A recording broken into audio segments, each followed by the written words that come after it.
Welcome. My name is Peter Griffith, one of the directors of rogenSi. There's a lot of advice given to salespeople, and even when it's given with the best of intentions, when it's taken out of context, it can potentially ruin a very promising sales career.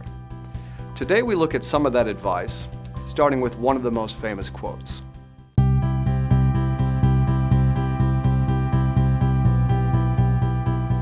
The customer is always right. Philosophically, this has a lot of merit, but it's not as simple as that. This is really about finding some middle ground. A great salesperson compromises with customers in certain situations, yet makes it their job to challenge their customers. This requires a high degree of assertiveness, which is the ability to empathize with the customer's point of view, while being able to professionally put forward alternate views. This is a very fine art that requires timing and tact. If you push too hard, you risk coming across as arrogant or aggressive. If you err the other way, too often, you might get labeled as somebody who's soft or lacks conviction. Not many people respect the yes man for too long. The mark of a strong commercial relationship is when the supplier can find a balance between meeting needs and creating needs. A great salesperson will always look to solve the problems the customer knows they have, and will have a strong focus on pitching ideas and solving the problems the customer doesn't know they have. So is the customer always right? Well, not if by agreeing with them you stop collaborating, challenging, and ultimately delivering the best solutions to them.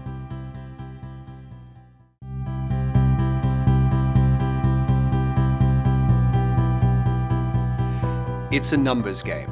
A great quote. Is sales a numbers game? Well, in some respects, it absolutely is.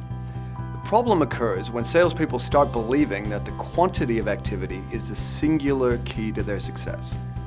Without the right focus on the quality of activity, they can end up investing significant time and energy pursuing customers that will never buy once, or fail to increase their buying patterns over time.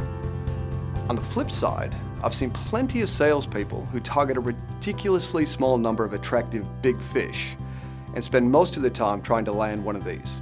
So what's the answer? Well, the answer is balance. Exceptional salespeople have a strong focus on selecting the right amount of the best prospects, and they relentlessly plan and manage their pipeline activity to ensure the highest possible conversion rates in the shortest time. Finally, exceptional salespeople have a thirst for continuous improvement. They prepare well, they don't tend to wing it, they use tools and process, and they're constantly developing their knowledge and skills, so the quality of what they do makes the numbers game a heck of a lot easier. So is sales a numbers game? Well, partially. But if you're spending all of your time dealing with the wrong types of customers, flying by the seat of your pants, and having poor quality interactions, the numbers just won't stack up.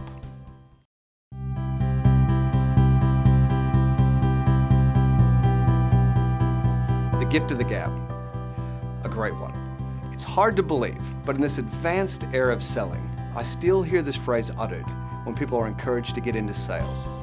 If it's taken out of context, this is possibly the fastest way to kill a sales career.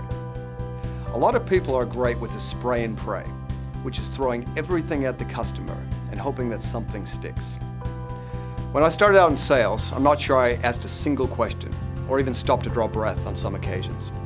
My success rate suffered enormously because I couldn't diagnose the client needs effectively or help them understand how my solution was going to help them.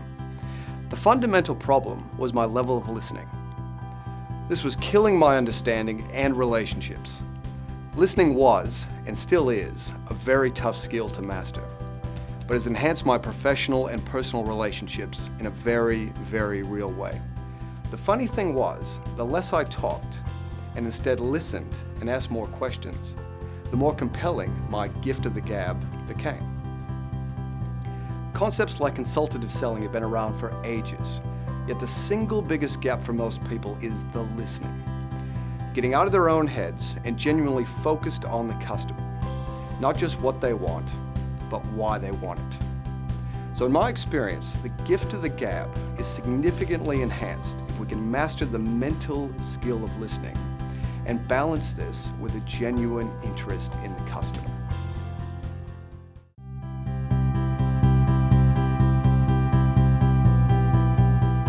It's all about relationships. In my experience, this is absolutely true. And yet, the problem lies in how people define a good relationship. Plenty of salespeople confuse getting on well, which is talking sport, having a chat, with having a quality commercial relationship, which maximizes results for the customer and maximizes sales for themselves. Lots of salespeople stick to getting on well rather than solving problems because they don't want to be too pushy. In my experience, they actually miss out on opportunities to grow the relationship. rogenSi has done extensive research into why customers buy. These findings indicate most customers prefer thinking over drinking, which means that socializing and entertainment are now seen as nice to have, but are significantly less valued than they were even a few years ago. Still, customers are more than happy to invest more time with their suppliers, provided that time is spent understanding their issues and solving their problems. So is it all about relationships? Well, of course it is, provided your role in that relationship is to understand the customer at the deepest possible level and add value every time.